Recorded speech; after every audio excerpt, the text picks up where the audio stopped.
Bem-vindo a mais um episódio do About Data, o podcast oficial do Zorro Analytics.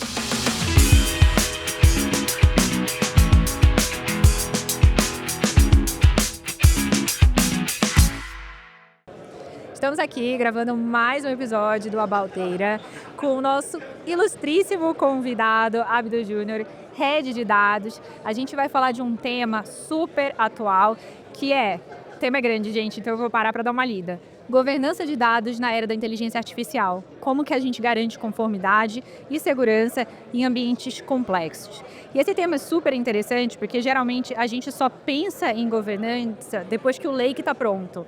Ou depois que o produto precisa desenvolver um produto. E a gente fala, poxa, cadê a governança de dados? Então a gente vai conversar. Abdu, obrigada pela sua presença. Obrigado pelo convite. E deixa eu te perguntar uma coisa. Quando a gente fala de governança, hoje, em grandes corporações, o que você entende por ser governança? Legal. Governança de dados é um conjunto de políticas, processos, procedimentos que a gente precisa ter como a corporação como um todo, tem tanto dentro da área de TI como nas áreas de negócio, para garantir que os dados da companhia eles sejam identificáveis, sejam reutilizáveis, sejam localizáveis e possam ser acessados apenas por quem deve ter o acesso a esses dados. Então a gente junta aí, a gente tem alguns princípios que a gente fala, né? São os princípios FAIR de dados, então esses princípios a gente garante o posicionamento correto do dado para ele ser utilizado da forma correta e no local correto por quem deve utilizar esse dado.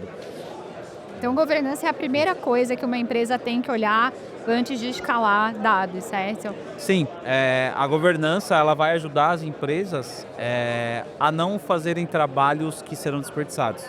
Então hoje a gente tem uma responsabilidade muito grande com os recursos das empresas que nós trabalhamos. E quando você fala de governança, você basicamente está garantindo que você não vai fazer duas vezes a mesma coisa, que você não vai fazer um tratamento de dados, ou você vai fazer uma ingestão de dados de um data lake mais de uma vez, ou em quantidade inadequada, ou em volumes inadequados. Então toda essa gestão ela vem acompanhada de muita responsabilidade. Então sempre que a gente vai tratar os dados são o ativo de maior valor da empresa. Então você está trabalhando com algo que é muito valioso para a empresa. Então a gente tem que ter muito cuidado para trabalhar com esses dados. E aí a governança de dados ela traz esses processos, essas ferramentas, essas políticas para ajudar a gente a tratar esse dado com responsabilidade dentro da empresa. Como se planejar para fazer governança? É difícil, eu acho que tem muita relação com engajamento, então governança de dados ela não é feita só por tecnologia, assim como ela não é feita só pelo time de negócios. Então é importante estabelecer parcerias de valor dentro da empresa, você estabelecer relacionamentos e estabelecer objetivos em comum com os times. Uma coisa que a gente sempre foca é não querer abraçar a empresa toda de uma vez. Então isso pode acabar gerando um sentimento de frustração, de ineficiência dentro da companhia. Isso é negativo, porque aí pode cair em descrédito, as pessoas podem não ver valor em aquilo que está sendo feito. E principalmente a gente precisa, nesse sentido, começar pequeno, você consegue gerar valor antes. Então você precisa demonstrar que você fazer um projeto governado, você fazer um tratamento de dados governados, ele gera mais valor do que você fazer de forma desordenada. Então no primeiro momento pode parecer, mas você está burocratizando um processo, você está dificultando um processo. Mas não, você está garantindo que esse processo seja feito de forma mais eficiente. E às vezes no começo você precisa ter um pouquinho mais de um olhar mais cuidadoso. Paciência, né? Paciência, focar em passos menores, então não vamos para o Big Bang, vamos fazer uma coisinha de cada vez, passos pequenos, consistentes e que você garanta que você não vai dar passos para trás. E aí com tudo isso você consegue chegar de forma consistente nos objetivos que você precisa para você entregar projetos de qualidade, projetos seguros, projetos que façam sentido para a empresa. E quando a gente fala também de governança, a gente puxa uma perninha que é legislação. Então a governança, depender do país, vai ser diferente. O tratamento desses dados, ele vai ser diferente. No olhar de um gestor que trabalha numa empresa multinacional, como você enxerga a governança sendo escalada para diferentes países? Essa questão é muito importante. Falou bem, né? Quando a gente trabalha com outros mercados, a gente trabalha com os Estados Unidos, que a gente tem a SOX, a gente trabalha com a União Europeia, que tem algumas regulamentações específicas também. E próprio Brasil, a gente tem a LGPD. É muito mais difícil você fazer um trabalho reativo, de você ir atrás de um dado que você já fez em gestão, um dado que você já está distribuindo, para você adequar ele às legislações do que você fazer antes. Então tem algumas boas práticas que elas são comuns entre todas essas legislações. Então, alguns processos de segurança, de você tratar um dado, tem dado que, tudo bem, a minha legislação hoje não especifica que eu preciso proteger determinado dado, mas se eu tiver esse ecossistema de proteção de todo o meu dado, de todo o meu lake, quando essa legislação chegar, vai ser muito mais fácil eu atender a legislação do que eu ter que voltar e muitas vezes ter que refazer projetos que eu já fiz para atender uma legislação. Então, a governança de dados com as políticas atuais que a gente tem, as boas práticas que a gente tem de mercado, ela já te apoia para se preparar para o futuro. A gente sabe que cada vez mais a gente vai ter legislações surgindo. A gente está falando de IA agora, tudo muito novo. A gente começou a falar de IA sério mesmo há menos de um ano. A gente começou a ter projetos de IA e a legislação ainda não acompanhou, mas a gente sabe que ela vai chegar. Então é importante que tudo que a gente está fazendo nesse momento, a gente já faça com responsabilidade. A gente já tenha um rastreamento do dado, a gente já tem o dado catalogado, a gente já tem um cuidado com o dado que a gente está levando, para onde a gente está levando, quais são as plataformas que a gente está utilizando, se essas plataformas têm guarda-reios para proteger os nossos dados, se a gente pode... a gente tem arquiteturas já de referência para inteligência artificial, que a gente consegue proteger o nosso dado. Então vamos ter esse cuidado, vamos ter esse carinho de não expor nesse momento. A gente, tudo bem, não temos legislações nesse momento para inteligência artificial, mas vamos usar o que a gente tem, usar os processos que a gente já sabe que são válidos, para a gente poder crescer com consistência e depois minimizar esse trabalho que a gente tem que refazer por causa das legislações que vão chegar. O tempo todo a gente está evoluindo, as tecnologias estão evoluindo, então as legislações também elas acompanham, elas estão sempre se atualizando. Em alguns países demora um pouquinho mais, faz parte, em alguns a maturidade é mais alta, chega antes, mas a gente sabe que vai chegar. Quando a gente pensa em fazer um desenho de um lake já focando em produto, né? Porque a inteligência artificial ela é um produto, né? Sim. E é muito interessante você falar desse cuidado e de se antecipar. Então, hoje, a gente tem no Brasil a LGPD. Mas a LGPD, ela é muito básica, então ela não estipula como esse tratamento tem que ser feito, quais tecnologias têm que ser usadas, se tem que ser criptografado ou se tem que ser feito de outra maneira. Ela estipula de forma muito básica.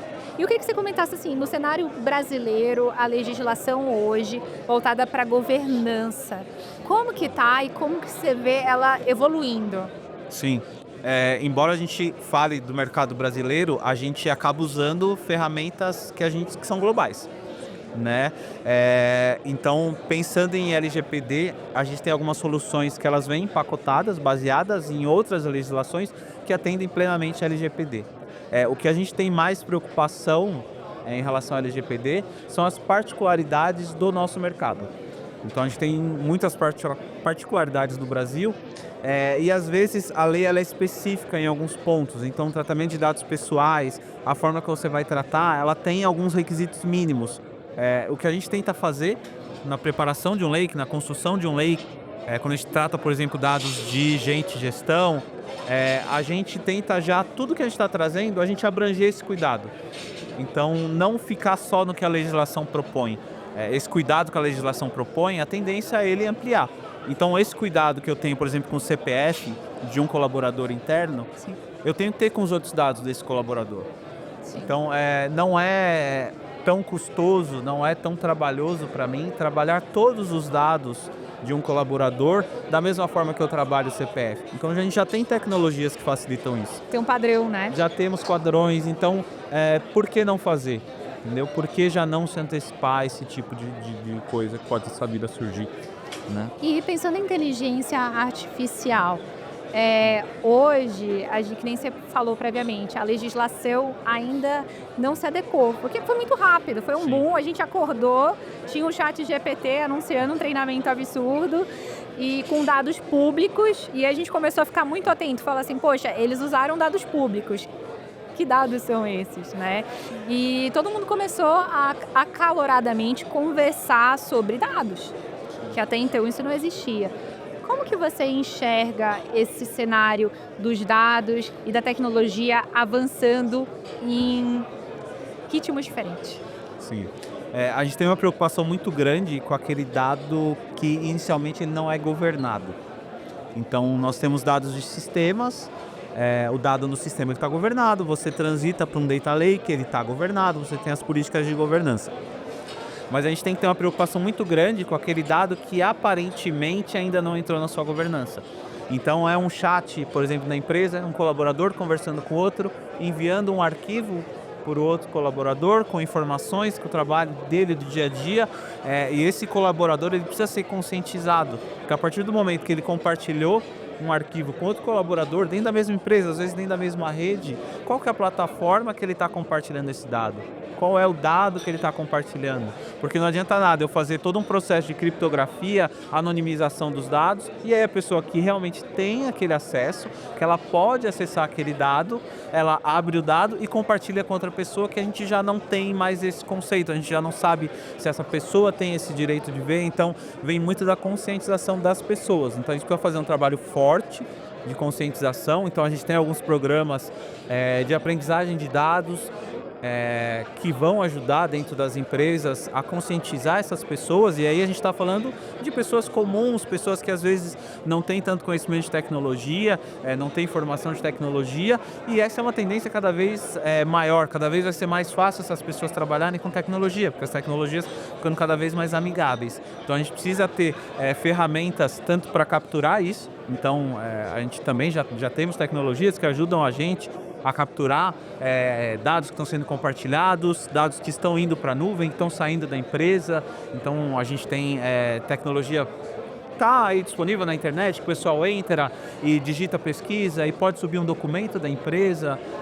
Então inicialmente tem uma questão de bloqueio muito forte, então o time de segurança cibernética está trabalhando muito forte e às vezes o caminho inicial é bloquear para depois abrir corretamente o que precisa ser aberto. E aí você precisa achar o equilíbrio. Se você bloqueia tudo, você freia a inovação dentro da empresa, você freia possíveis cenários que você vai gerar eficiência para a empresa. Então o mais difícil é achar esse equilíbrio entre o conhecimento das pessoas, a forma que você trabalha os seus dados, o que você compartilha, o que não compartilha, sem deixar de usar tudo que a tecnologia tem para oferecer para a gente e para aumentar a produtividade das empresas, achar soluções mais eficientes, garantir melhor o uso do recurso corporativo, né? Bacana. E pensando em dados hoje em dia para ingestão em produtos. Então, assim, rodar esses dados, quando você joga um produto, ter um output, que é muito que a gente vê nas inteligências artificiais. Então, até que ponto isso tem... até que ponto você tem... Me fugiu a palavra agora. A liberdade para poder usar esses dados e transformar esses dados em outra coisa sem dar o devido crédito de uso. Como que você enxerga esse movimento de uso dos dados para gerar algo totalmente diferente e os créditos não estarem ali no meio? Sim.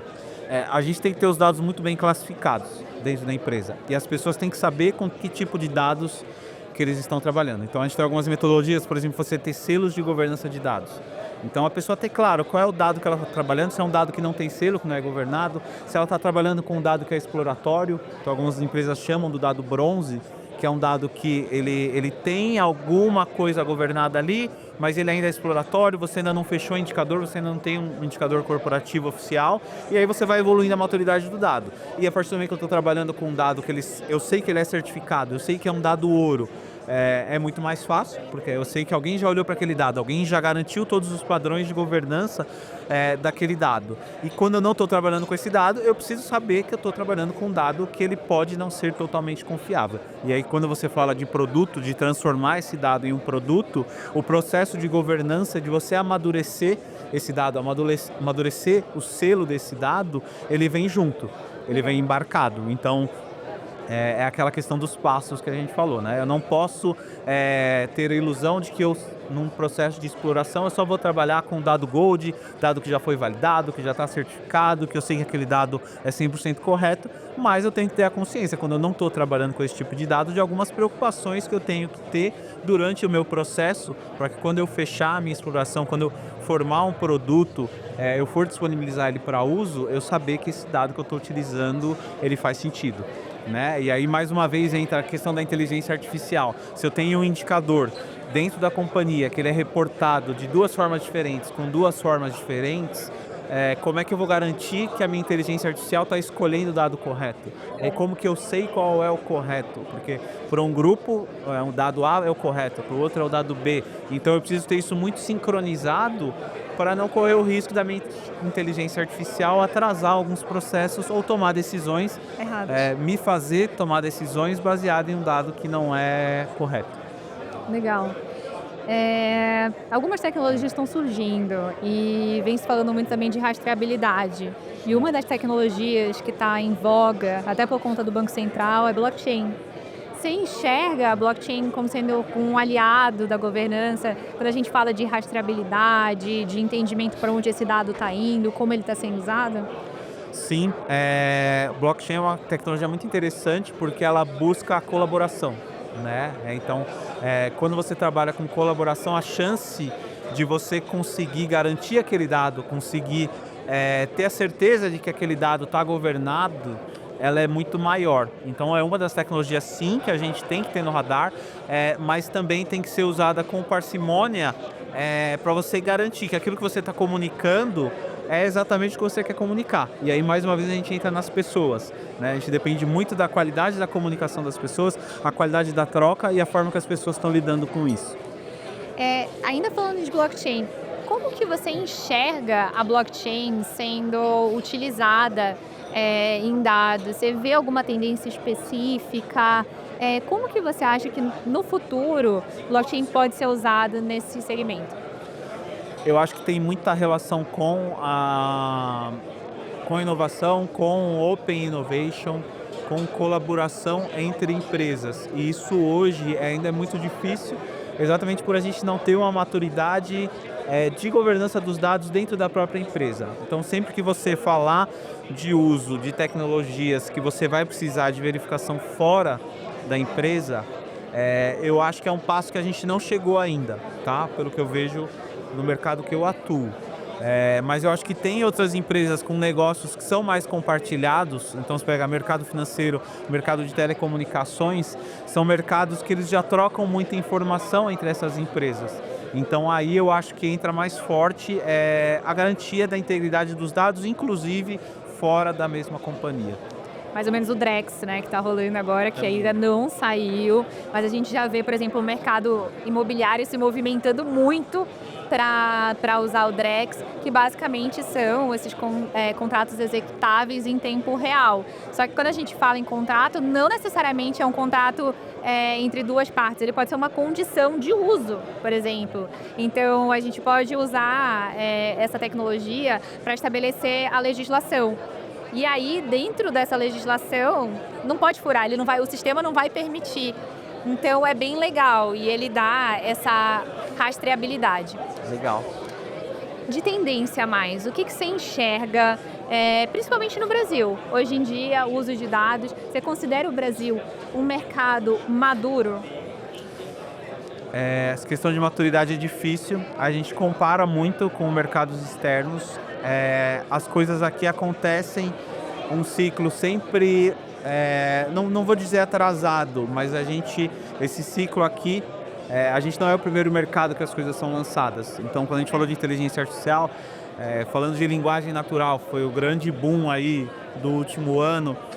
muita coisa demorou um pouquinho para ser lançada em português. Então isso, quem fez primeiro aqui saiu na frente. Mas a gente tem muita capacidade aqui, né? A gente tem a facilidade da gente ser um mercado que a gente tem talentos aqui dentro, que hoje até muita gente trabalha para fora, então o capital humano nosso é muito forte.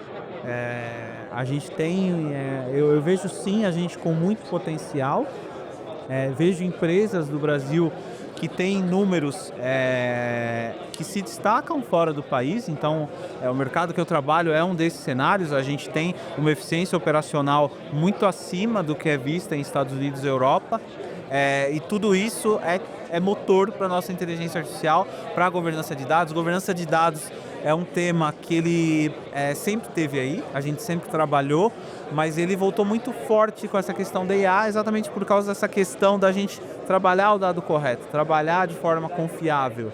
Então, muito bacana que isso voltou. Você vê, a gente está aqui num podcast discutindo governança de dados. 2 anos atrás, talvez não fosse um dos temas principais, e hoje ele volta a ser por causa da inteligência artificial. Então, é muito bacana, eu vejo um potencial muito bom, eu vejo que a gente tem uma maturidade boa, a gente é referência para algumas coisas sim. Falando de tecnologia, a gente às vezes demora um pouquinho para receber algumas coisas, mas eu sinto que a gente consegue compensar no capital humano. Essa questão da gente adotar sempre depois, acho que está muito relacionado às ferramentas não serem nacionais. Sim. E a gente tem visto um movimento público muito grande de desenvolvimento de inteligência artificial nacional, né? E muito está se comentando sobre, mesmo que a gente desenvolva nacionalmente, talvez o nosso investimento não se aproxime do investimento que tem sido feito fora do país, porque está uma grande corrida dos dados, uma grande corrida de desenvolvimento de novas tecnologias usando dados. Como você enxerga essa corrida? Você falou num ponto forte aí, que é a questão de investimento. Então, se você vai desenvolver uma IA nova, se você vai desenvolver um produto novo, começando do zero, o investimento é muito pesado. E aí, quando você fala de investimento, você sempre vai estar pensando em retorno. Então, realmente, se a gente for pensar em investimento, quanto que a gente está investindo, quanto está sendo feito no Brasil, de novo, de tecnologias novas no Brasil, eu vejo muito pouco. No último ano, eu acho que eu ouvi falar de 2 ou 3 empresas que estão desenvolvendo coisas do zero no Brasil, coisas novas. E são trabalhos muito interessantes, muito ricos, mas ainda não são trabalhos de massa. Então, quando a gente fala de trabalhos de massa, desenvolvimento de tecnologia de massa, investimento pesado, a gente tem que trabalhar com as grandes de fora. Você quer contar um pouquinho de um desses trabalhos interessantes que você se deparou aí? E, putz, legal isso aqui. A gente tem algumas coisas de reconhecimento de fauna animal, então tem algumas coisas que a gente vem fazendo, e tem algumas empresas nacionais que trabalham nisso, porque é um item que é muito inerente a nós, né? Então a gente tem uma preocupação no Brasil, porque a gente tem bastante área de preservação. A empresa que eu trabalho, a gente tem área de preservação nossa, e a gente tem uma preocupação muito grande em garantir esse ecossistema para que ele seja sustentável para o futuro. A gente não trabalha só com soluções para daqui a 1 ano ou 2 anos. A gente está pensando em décadas. Então, essas tecnologias, pensando em identificação de fauna, identificação de canto de pássaros, identificação de avistamento de animais, tratamento de imagem, isso a gente está conseguindo desenvolver de forma muito bacana aqui no Brasil. Com inteligência artificial? Com inteligência artificial. Então, a gente, pegar o exemplo de canto de ave, tá? A gente tem gravado, tem espécies que a gente tem risco de extinção, que a gente não sabe aonde que estão essas espécies, aonde que a gente tem que ter mais cuidado, aonde que a gente pode tentar deixar um ambiente propício para essas espécies, e é muito difícil de identificar. Então, a tecnologia de câmeras vem evoluindo muito, e a tecnologia para o tratamento dessas imagens, para identificação por imagem, por som. Então, falando do canto de ave, a gente consegue capturar, a gente tem microfones, isso já desenvolveu independente de IA, de tecnologia, e a gente consegue combinar isso com algumas tecnologias, com alguns algoritmos, para a gente conseguir fazer essa identificação e aí poder fazer ações de sustentabilidade voltada para essas espécies. Que legal. Gente, inteligência artificial para sustentabilidade, para promover a sustentabilidade. Sim. E como que está o resultado disso daí? A gente tem alguns resultados já interessantes, a gente já consegue identificar algumas espécies. Então tem, na região que a gente trabalha, tem a arpia, então a gente já conseguiu, por exemplo, com a arpia, fazer essa questão de identificação do canto da ave, da onde que ela está posicionada, até população.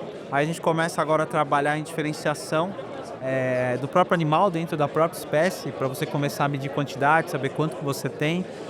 Então tá avançando bem, então estamos usando para coisas bem bacanas.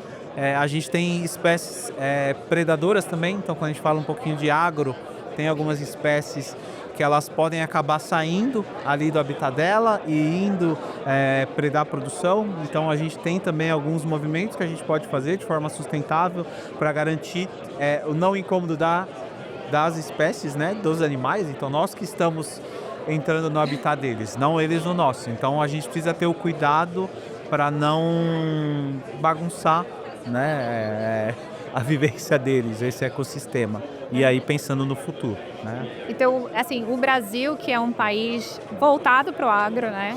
Então é muito interessante saber que a inteligência artificial ela está sendo usada para promover o nosso ecossistema, o cuidado desse ecossistema. E além dessa ferramenta, você viu mais algum outro produto que você falou assim, caramba, que legal, que inovador? Pensando em Brasil, ou a gente pode falar... No geral. Tá, indo um pouco para o lado da tecnologia então, vou para o meu lado um pouquinho. A gente tem feito muita coisa para apoio ao desenvolvimento de código. Então, antes a gente tem um cenário aí de desenvolvimento que é baseado muito em pesquisa, mas a gente pode acelerar muito isso. E aí a grande questão que às vezes a gente ouve falar, mas você vai acabar com o trabalho dos programadores? Não, gente. A gente quer o programador produzindo mais e fazendo melhor, fazendo trabalhos que possam ser reutilizados.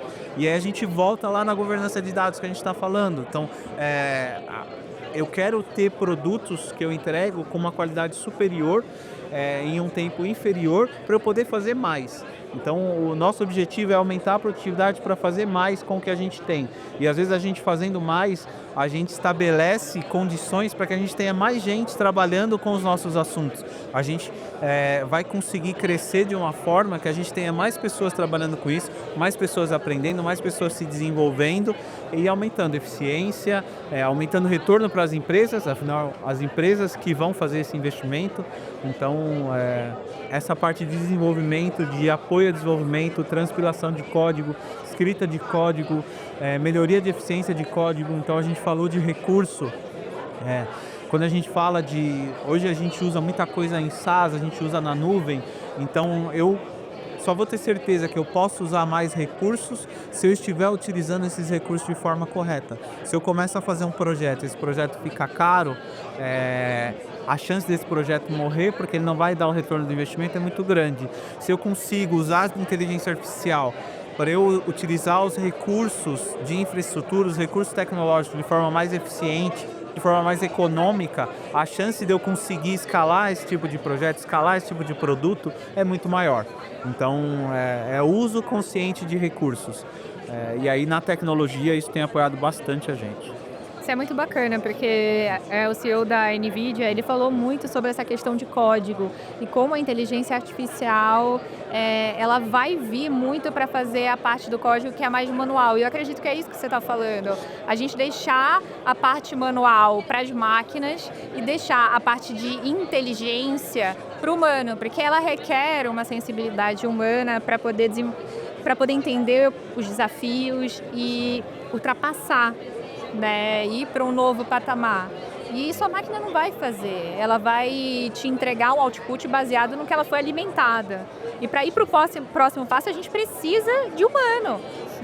Então, o que você está falando é muito de tipo assim, olha, os humanos eles vão ficar com a parte criativa da inteligência, da tecnologia. E eu queria que você comentasse sobre isso. Essa parte de o humano numa posição criativa, mesmo trabalhando com áreas técnicas. Sim. Essa questão da criatividade, ela tem a questão de você dar liberdade, você dar tempo para essa criatividade. Porque a pessoa, se ela está afogada ali num código que ela precisa escrever e vai ficar um mês escrevendo aquele código, ela não tem tempo de ser criativa, não tem tempo de pensar soluções diferentes e tem a iteração, né? A tecnologia, ela é iterativa a partir do momento que as pessoas colocam novos desafios e novas formas de usar essa tecnologia. Vamos pensar. Então, pensando em engenharia de prompt, por exemplo. Se a gente pega a forma que nós construíamos prompts 6 meses atrás e a forma que nós construímos esses prompts hoje, a diferença de complexidade é absurda. E aí, o prompt, ele é puramente humano. A construção do prompt, quando você vai levar para uma IA, é o humano que executa. E por isso que a gente tem esse tempo de maturidade. Mas é um tempo de maturidade que a gente acelera muito com a IA, porque eu não preciso testar muitas coisas eu mesmo, fazer na mão, desenvolver coisas que eu posso colocar a IA para fazer para mim. Então a minha capacidade de tentativa e erro, porque no final do dia a gente faz muito, não tem como, ela fica muito ampliada com a IA. Né? Então todos aqueles cenários que o humano pode pensar, ele pode testar todos hoje. Se ele que vai ter que desenvolver, ele vai ter que priorizar. E aí acaba muito do feeling da pessoa, da experiência da pessoa, e isso, legal, funciona muito bem. Em algum momento eu vou ter que priorizar também, só que eu posso priorizar mais. Eu posso priorizar um range maior. Então isso que a IA proporciona pra gente. Né? E é muito louco pensar que a gente começa a precisar desenvolver outras habilidades. Por exemplo, saber de engenharia de prompt. Sim. Exatamente. É muito louco, porque engenharia de prompt basicamente é como você conversa com a inteligência artificial para você ter a resposta que você quer. E hoje em dia é muito louco também, porque a gente está num movimento muito nichado, porque a gente usa inteligência artificial. Mas se você parar para conversar com, sei lá, Uber, às vezes o Uber nunca usou. Então outro dia eu estava conversando com o Uber, falando, caramba, eu usei inteligência artificial para me ajudar numa denúncia no Procon, por exemplo. E ele, nossa, como você fez isso? E eu ensinei ele a fazer. Então, a gente começa a desenvolver outras habilidades, mas a gente tem que pensar em como democratizar isso também, porque esse uso ainda é muito nichado. Como você enxerga essa democratização, pensando assim, a tua avó usando inteligência artificial no futuro? Sim. Eu não tenho a minha avó, mas eu lembrei de um exemplo do meu filho. Eu tenho um filho de 12 anos. E esses dias, recentemente, ele tinha um trabalho para fazer na escola. Eu cheguei do trabalho e ele estava com transtornado, uma faixa de transtornado para o que estava acontecendo. Ele estava tentando fazer um trabalho de escola a tarde toda e ele não estava conseguindo as informações. E ele falou, deixou bem claro, a professora já falou que não é para utilizar inteligência artificial. Então a professora já tá no círculo da inteligência artificial. Eu falei, tudo bem, a professora não quer que você use inteligência artificial para fazer o trabalho. E ela está correta. Isso não pode ser feito, porque você precisa fazer o trabalho. Mas você está num momento que você está travado, você não sabe onde procurar, você não entendeu ainda o que está acontecendo.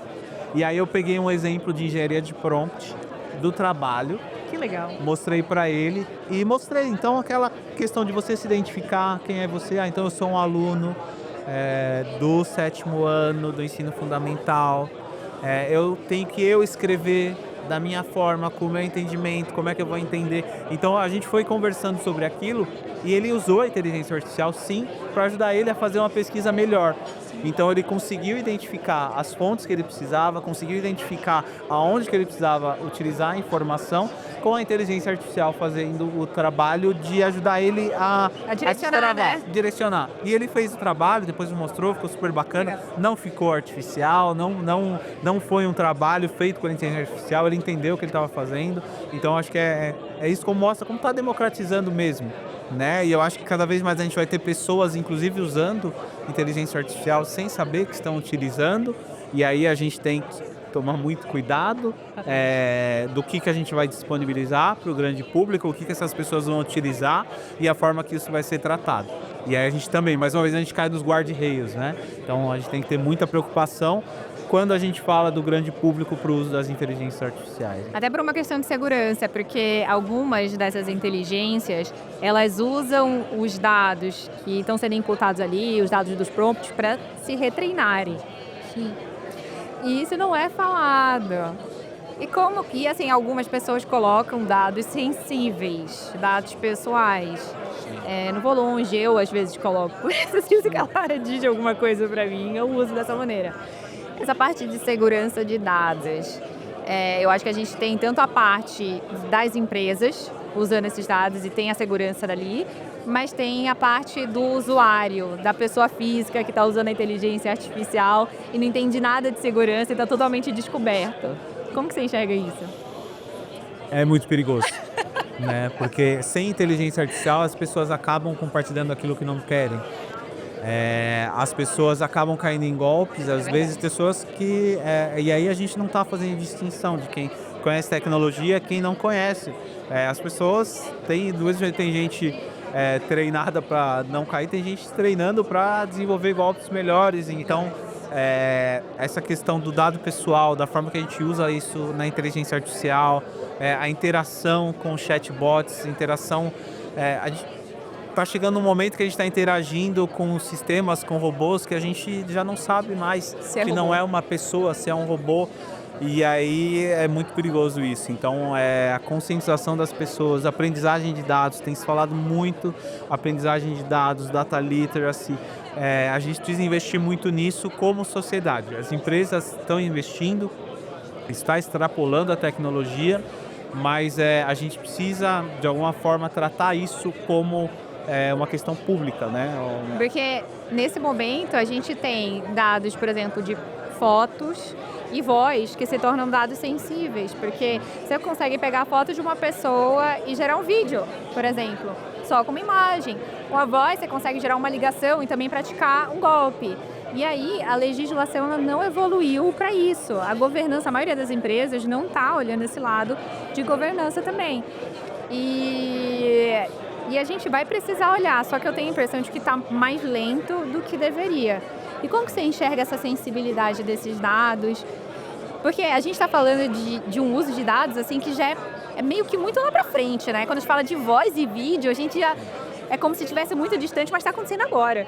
Sim. Essa questão da segurança, ela é um desafio e eu acho que sempre vai ser.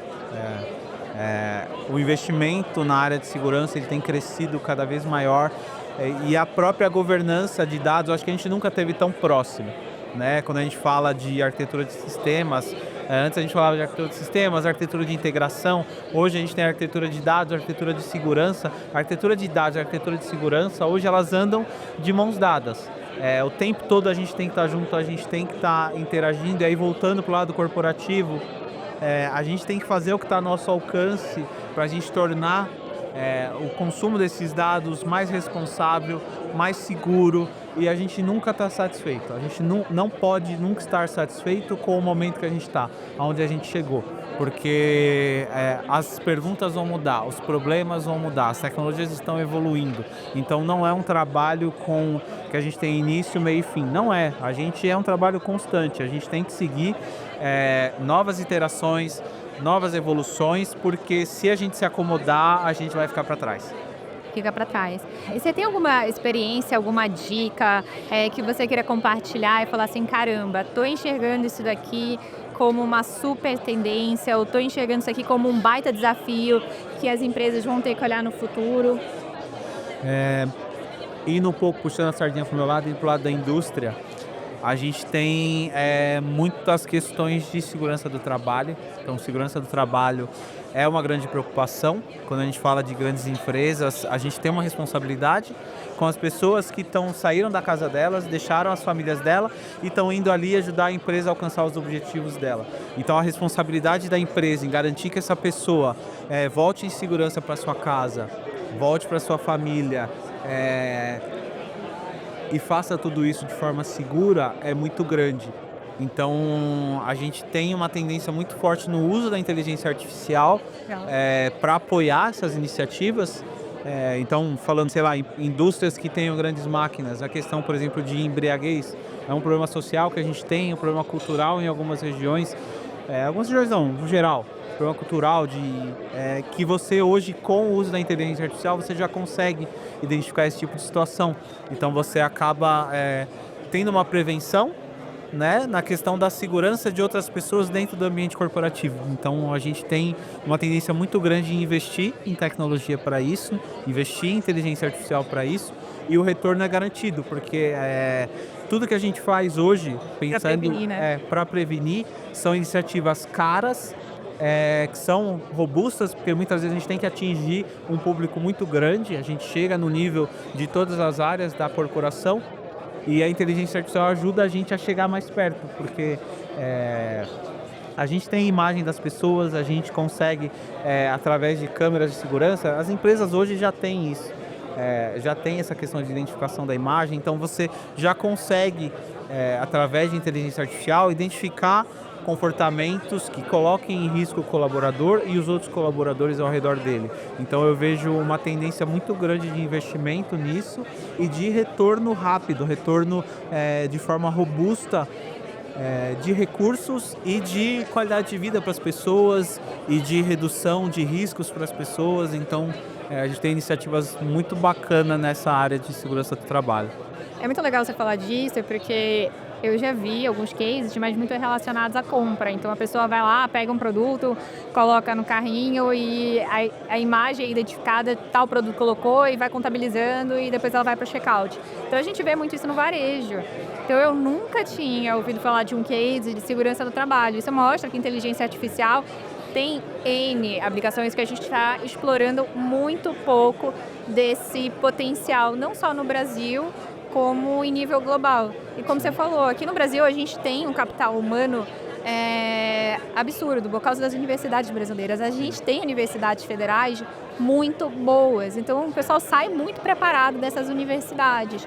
E a gente tem um mar de possibilidades, né?